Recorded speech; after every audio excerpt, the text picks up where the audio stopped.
ایک be be مسئلہ پوچھنے آئی، بڑا پریشان کر گئی. لوگوں نے کہا حضور بی بی، فرمانے لگے میں نے گھر کے اندر جگہ بنائی ہوئی تھی، ایک پردہ لٹکتا تھا، اس طرف میں بیٹھتا تھا، اس طرف اگر کوئی عورت مسئلہ پوچھنے آتی تو پردے کے اس پار بیٹھ کے وہ بات کرتی. تو میرے بیٹے نے مجھے آ کے بتایا کہ ایک بوڑھی عورت آئی ہے باہر مسئلہ پوچھنے. توجہ کرنا ذرا بات پر. فرماتے پردے کے پیچھے بٹھایا، میں بھی بیٹھ گیا تو بی بی آئی اور جچے تلے لفظوں میں فٹافٹ اس نے بات شروع کر دی. امام صاحب فرماتے بوڑھی تھی پر اس نے بات چھیڑی پردے کے پیچھے بیٹھ کے، تو بڑے جچے تلے 2-3 جملوں میں کہنے لگی امام صاحب مسئلہ پوچھنا ہے. فرمایا پوچھو.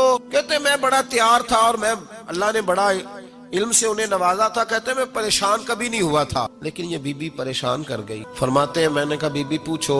کہنے لگی حضور میں محنت کی کمائی سے روٹی کھاتی ہوں، چرخہ رکھا ہوا ہے، سوت کاٹ کے اس کی کمائی کھاتی ہوں، سارا دن مزدوری کرتی ہوں، کبھی کبھی کام رہ جاتا ہے تو 14ویں کے چاند کی روشنی میں چھت پہ بیٹھ جاتی ہوں تو چرخہ کاٹتی ہوں. بادشاہ کا لشکر میرے قریب سے کبھی کبھی گزرتا ہے، ان کے پاس بڑی بڑی لالٹینیں، بڑے بڑے ان کے پاس روشنی کے بندوبست ہوتے ہیں.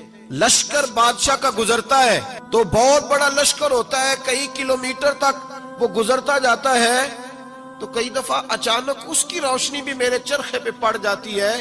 مسئلہ یہ پوچھنا ہے کہ اس روشنی میں جو میں سوت کاٹتی ہوں اس کی کمائی میرے لیے حلال ہے کہ حرام ہے؟ امام احمد بن حنبل فرماتے ہیں میں تڑپ کے رویا. بی بی تو کبھی کسی نے پوچھا ہی نہیں. اتنی باری